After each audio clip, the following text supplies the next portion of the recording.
Hi, and welcome to Your Health with Katriel. I'm your host, Katriel Holloway, and as your health advocate, you know what I want to do in this show? I want to provide you with the relevant, factual, solution-oriented, and the latest health information so you can empower your life and empower your health. Now, why is that important?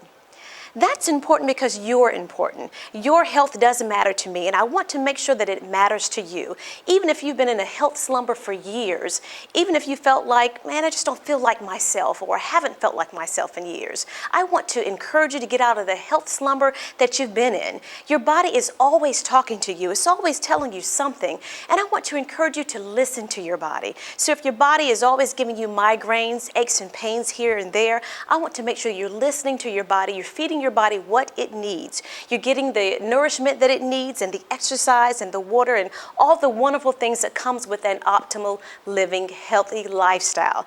That's what this show is all about. And I want to offer all of the latest and greatest information that you need. Here on Your Health with Katriel, I want to provide you with alternative measures. I want to marry the information between conventional and alternative health so that you're getting the whole picture of the whole you. There's more to you than just your body. There's your spirituality. There's your emotional health, your mental health, your physical health, and your social health. And I want to be able to make sure that all the dots are connected and every parts of you are whole and walking in wholeness. That's what's important. Your health does matter to me. And again, I want to encourage you so that it does matter to you.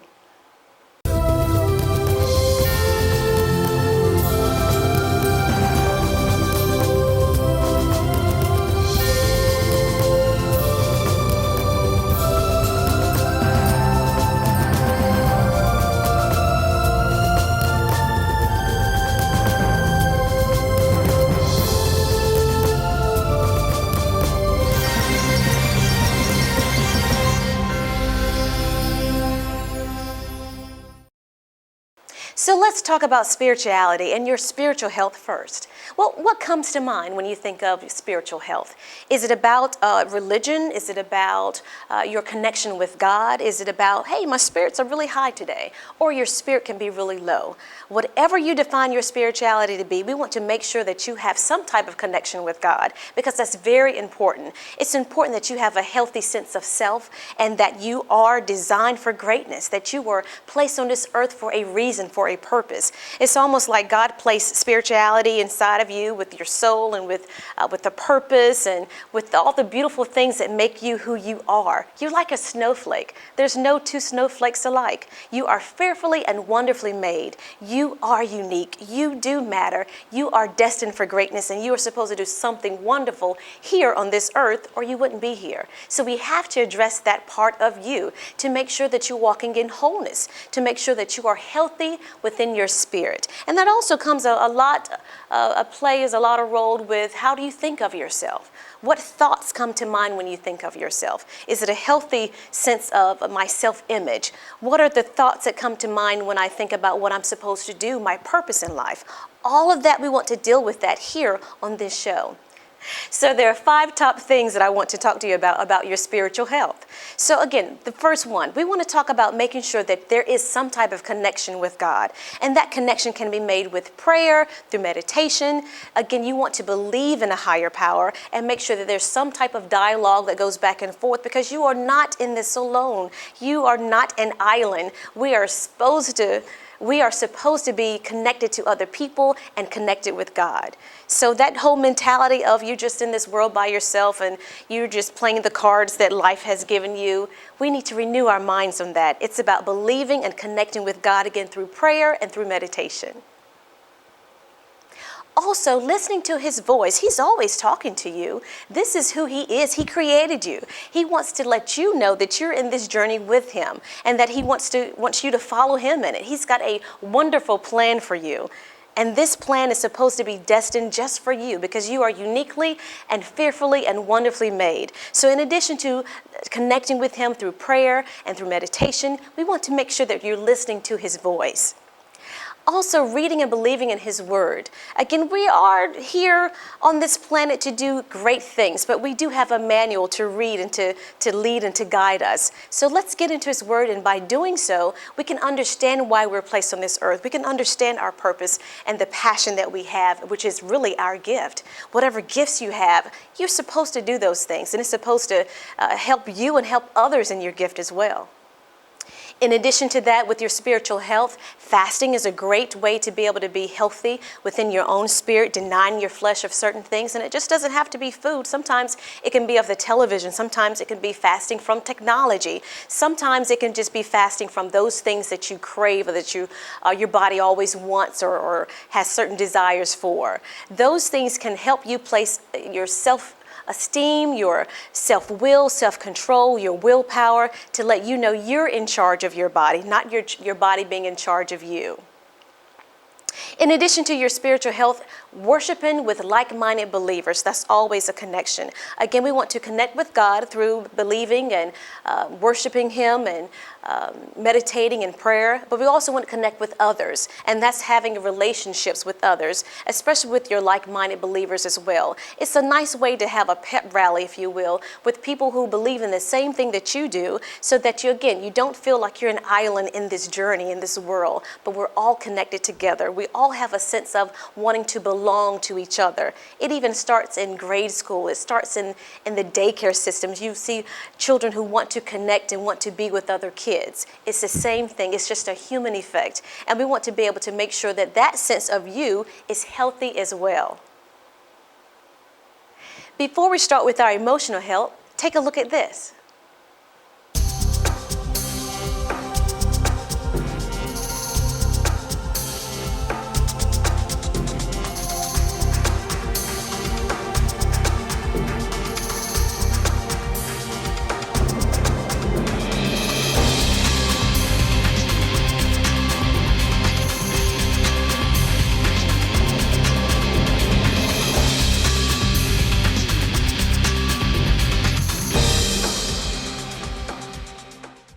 So when we're talking about your emotional health, we're talking about how you feel. Feelings are very important. We have to address your feelings, but we do want to make sure that we are in a place where we can manage our emotions as well. So let's take a look as to where you're feeling or what are you feeling right now, assessing that, and then learning how to manage your emotions. Maybe I have feelings of resentment, bitterness, pain, anger, forgiveness. I need to deal with that. And it starts with where I'm dealing with here and now. It even may have to deal with some things in your past, some unresolved issues that may have happened 10, 15, 20 years ago. The person could still be living, or that person could have gone on and is no longer living, but I still need to address those issues within myself. That also plays a major role with your health. It plays a major role with your emotional health. Those things show up in your different organs, in your systems, different body systems in your body. So we want to make sure that we're dealing with that on this show. Whatever you're feeling, you want to increase the good and decrease the bad. So even surrounding yourself with people that make you feel better, or they always make you laugh, they're always bringing you up, encouraging you, motivating you to do better and to be a better person, those are the types of things that you want to do. In addition to that, decreasing the bad. So if I'm always around certain people or listening to certain music or wearing certain items or certain clothes that makes me feel bad, I want to stay away from that. I want to stay away from those toxic people because they're bringing on toxic emotions. I want to make sure that I'm not toxic, that I'm not that toxic person bringing forth those bad or negative emotions with my friends, with my family members. So we want to make sure that we're surrounding ourselves with good feelings, people that bring about good feelings, again, increasing those good feelings and decreasing the bad ones. I need to stay with that whole forgiveness thing. I need to stay right there. Sometimes we may want to forgive ourselves. We may need to forgive our others from our past or even in our present. Forgiveness is a major thing that always tries to link itself to us and to our bodies so that we're unhealthy. But when we walk in forgiveness, that means we are walking in wholeness. We are walking in true, complete health because there's nothing negative trying to attach itself to us. So you may want to take some time and deal with that whole forgiveness emotion to make sure there's nothing nothing that's trying to attach itself to you. That you're walking in forgiveness, anything someone has said to you, that you're walking in forgiveness done to you, that it doesn't try to attach itself to you, that we wear it and we wear it for years. We see that person, we think of that person, and that negative emotion comes. We want to make sure we are just cutting that emotion so that it's a healthy one and not a negative one. Something else too that's great for your emotional health is doing something or giving something to someone else. When you do something for someone else, man, do you know how that makes you feel? It makes you feel good, it makes you feel proud, it makes you feel needed, it makes you feel wanted. Those are the kind of emotions that we want to make sure that we're harboring and that we're constantly doing those on a daily basis. So do something for someone else. Give something away to someone else. Go through your house and purge it out and give to the Goodwill or to the local thrift store. Someone else who could need it, who could really benefit from it. And it's just kind of sitting there in the room, just kind of collecting dust. Give something that you really like or that you really wanted to wear yourself. It's a good purging system to be able to make sure that you have a good emotional health to do or to give something to someone else. Try it today. So at this point, we've talked about your spiritual health. We have talked about your emotional health. Now I want to talk about your mental health.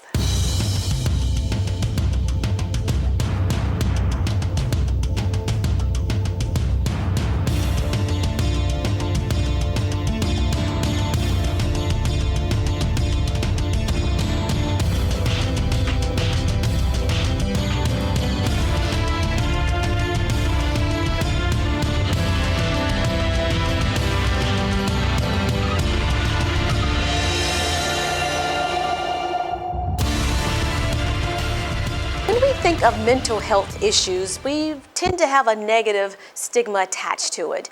But everyone has a capacity of their mental health.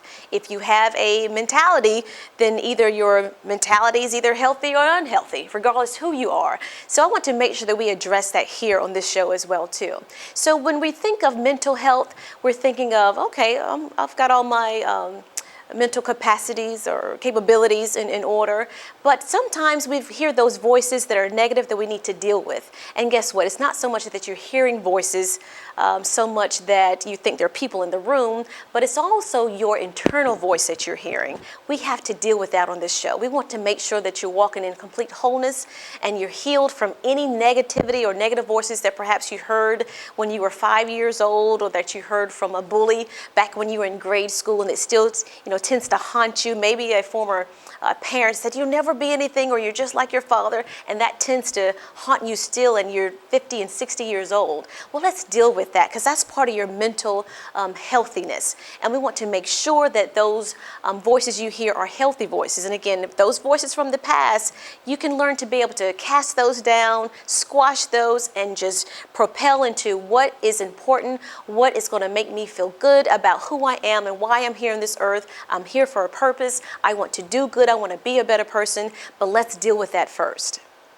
For example, in your mental health capacity, we need to feed those positive emotions. We need to feed those positive attitudes and those positive behaviors. So for example, with my mentality, I need to say, okay, I just put on a little bit of weight, but I'm still a nice person. I know what I need to do to lose this weight, but that doesn't make me a bad person.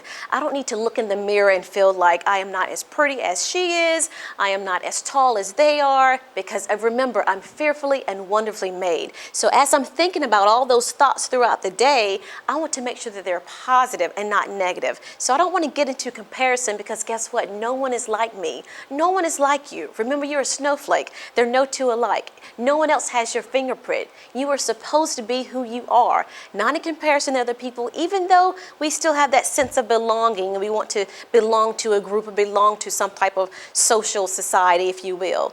But I'm still different. I'm still unique. I'm still wonderful with who I am. I'm still a good person. I have good thoughts. I do good for myself and I do good to others. Those are the types of thoughts you want to constantly think for your mental health.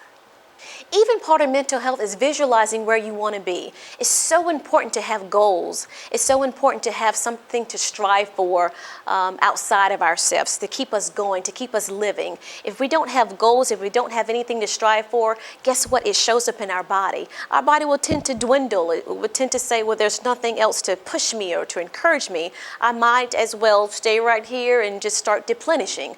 That's why research shows that, usually when people tend to retire and they just come home and sit, their body just sits. So the more you move, the more your body moves, the more your cells in your body moves, the more your blood and your circulation is pumped up, more your brain is thinking more coherently and not just sitting. If you don't use it, you'll lose it. And some people have said that over the years, but there's a certain truth to that. And we want to make sure that you're constantly thinking about doing some good and having some type of goals as well. The third thing that I want to address with you on behalf of your mental health is combating depression. A lot of people are dealing with depression. And sometimes, in most cases, let me say it like that, when you are grateful, it counteracts that depression. So I have to sit and think about what are those things that I'm grateful for. And I want to make sure that I'm grateful for my family, however your family is. Granted, most families are dysfunctional in some aspect. Guess what? As long as you find a person in a family, there's going to be some dysfunctionality there. So don't think that, oh man, you just don't know my family. I do, because we're all people and we're all imperfect. So let's be grateful for wherever you are in your family, and be grateful for your family. Being grateful for your friends. Be grateful for the fact that you have employment, or maybe that employment is on its way. We have to be, again, hopeful and grateful for where we are. That will tend to be able to decrease depression. Again, a lot of people are dealing with depression.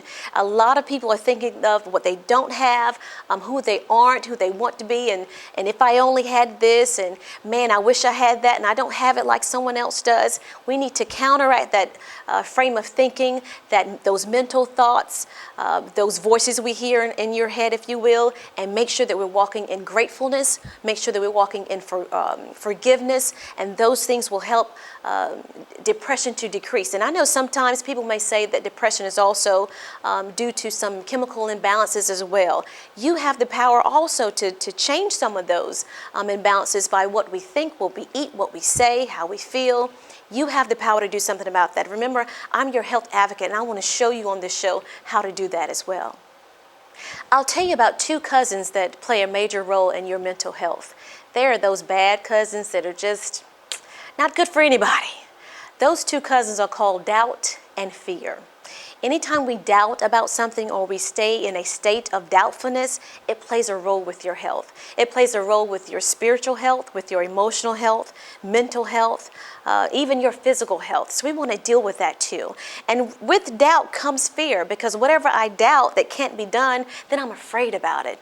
And then I get fearful about doing this or doing that. I can be fearful about simply getting in the car. I can be fearful about getting in an accident just by walking to the mailbox to pick up the mail. There's little things that try to attach itself to us that are very negative, and those two things are doubt and fear. We want to address those issues to make sure that we're walking in, again, complete healing and health about that. We want to make sure that you are combating doubt, you're combating fear, again, that you are fearless. There's so many opportunities, so many resources that are out there now, and we want to make sure that you know how to embody that. Take charge of your health, take back your health. Just because you're told one thing, just because you've been told something over 15, 20 years ago, does not mean you have to repeat that record over and over again. You can change your mind, you can change your thoughts, you can change your destiny, you can change the way you feel, your behavior, again, with your health right here on this show.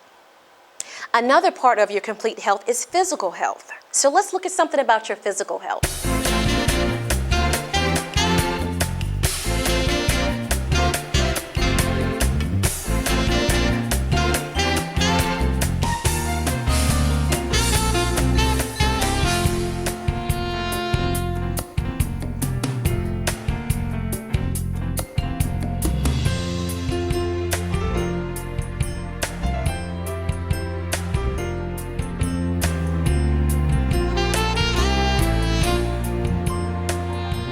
With physical health, it's very important that you do 5 top things here, and that's getting your rest, getting your exercise, making sure you're taking the water that you need here, eating the right food, making sure you're getting your nutrition and detoxing as often as you possibly can. And something that's very important too that a lot of us forget to do and we don't do often. We think we're doing it, but we don't. And that's breathing. And that's breathing deeply to make sure that we're just inhaling all of the good oxygen that we need and exhaling all of the toxins that are coming through our skin and through our body. So those things are very important when it comes to physical health. And you may notice on this show we're spending a lot of time on physical health, and that's okay, because that's where we need to start as well. So we want to do a lot of things for your health inside and outside, what we place in our bodies and what we're doing with our bodies as well. So again, making sure we're getting the correct amount of hours of sleep that we need. A lot of times people are only getting 5 to 6 hours of sleep, maybe even 3 for the most part. And those are the driven people, some say type A people, whatever you want to call it. They're just all up at times at night and they're just multitasking and their minds are still rolling so that when they finally do lay down, their bodies are still not at rest. Their minds are still rolling. Whatever you stood up last night to watch and you watched late night television, it was maybe midnight, 1, 2, or 3 o'clock in the morning, and your mind was still rolling around 4 o'clock in the morning, because whatever you took in with your vision, it's still kind of playing that role and playing that recorder back in your mind still. So we want to make sure that your body's at full, complete rest, getting all the information that you need for your body. Rest, water, exercise, nutrition to make sure we're detoxing, and of course breathing in deeply and breathing deeply often.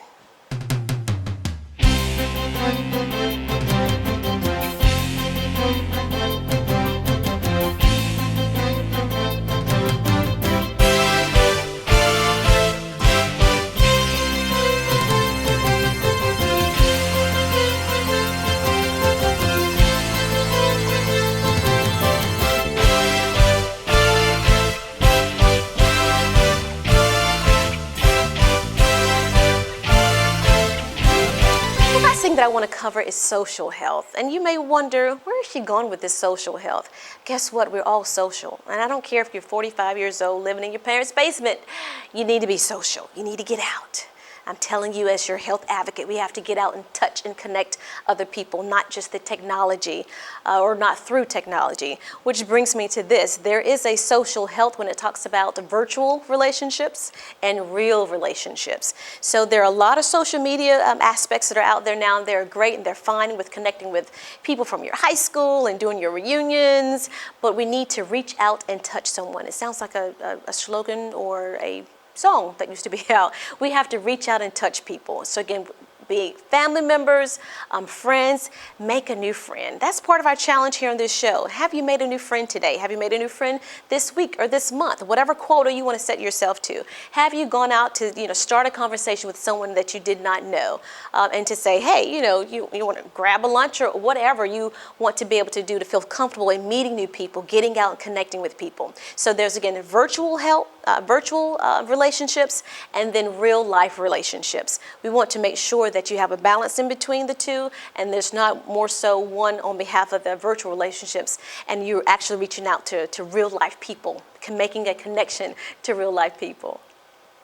Another aspect of your social health is trusting others. A lot of times people have a lot of past hurt, past pain. They build up walls, and they realize when they build the walls up, they've kind of cave themselves in, even though they try to protect themselves from having anyone come inside those walls. But they get a little lonely. So we want to make sure that we're opening our hearts and trusting people all over again. Even though we may have been hurt by a certain person from our past, we may have been hurt by a certain spouse member, we want to make sure that we understand how to forgive, to walk in forgiveness, to remove that doubt and fear, to give people other chances, to make new friends. Again, that's all part of your social health as well. So trusting others is very important. Trusting new people, trusting people from your past. You can set up boundaries, and I understand that, but there is an aspect of making sure that you're walking in wholeness. There's no resentment, there's no hurt, there's no pain still linked to it. You understand now, and you're savvy about who they are and who you are, so you can set up some boundaries, but at the same time, we want to make sure that we're keeping our heart very soft. We don't want to have a hardness of heart. A lot of times when people deal with heart disease, heart attacks, there's a hardness of the heart. There's that plaque that sits on the heart itself. When sometimes your emotions play a lot with that too, and that's why we want to deal with that aspect on behalf of your social health. So at this point, we have talked about all aspects to who you are for your health. This is why I'm here. This is why we want to provide a show for you where you can come and get the latest, the more local information to make sure that it's relevant to you, taking all this information on a federal level and making sure that we localize it here for you right in your area. We also want to make sure that it's the factual information. A lot of times we have some people are saying, oh, well, you don't want to do alternative health, stay with conventional. Maybe we want to marry the two, all the good stuff that conventional health brings and all the good stuff that alternative health brings to you. So you notice that on this show that I want to bring a balance to make sure that you have all of the information that you need to make the right and the correct choices and decisions you need to make sure you're walking in complete wholeness and complete health. And again, on this show, we talked about different aspects of health. We talked about your spiritual health, how important that is. Again, you're not just a body, you're not just here, you're not just matter, just existing, but there's a spirit inside of you that's living and that's breathing, and we want to make sure that that's walking in wholeness, that is healthy when it's within itself as well. Emotional health. Remember we talked about that? How are we feeling? How are we dealing with our emotions from the past, and making sure that we are creating good emotions and surrounding ourselves with people who bring about good emotions, making sure we are thinking those good thoughts. So we want to make sure that we deal with that on this show too. So emotional health is very important. Physical health is very important as well. So we talked about all the great things that we need to do by placing good foods in our body and actually moving our bodies as well. So again, that's spiritual health, emotional health, mental health, physical health, and then there's social health. So again, you're not just an island, you're not just a person that just lives in a cave. You have to connect with people. You have to connect with God. You have to connect with others, again, being from social media groups or physical, real life relationships. All of those are very important, and that's just part of what we want to bring on this show. This show is about you. This show is about bringing you all of the pertinent information that you need to make sure you're checking off the list as to who you are as a whole person. No part of your body is a standalone. So whenever my hand hurts, guess what? I know about that because my brain tells me, and then I feel it. So if I have an ailment or an illness that I'm dealing with that affects my kidney, it may be affecting my liver as well. There's no one part of your body that's compartmentalized. Everything is connected. That's what I want to do, is connect the dots here on this show for you to make sure you're walking in complete wholeness and that you're walking in complete health. So now you have a great idea as to what this show is all about, and if you have any more information as to what I've talked about, or if you have any other topics that you would like to talk about, please let me know. You can contact me at my website at KatrielHolloway.com. That's KatrielHolloway.com, or you can email me as well too. That's healthyholloway@gmail.com. Also, you can call me. Give me a call. Let me know what you're thinking or what some of your topics that you want me to talk about, want me to deal about, find some research for you. And you can give me a call on my cell at 919-413-1547. That's 919-413-1547. Remember, I'm a health advocate. I'm your health advocate. And this is Your Health with Katriel.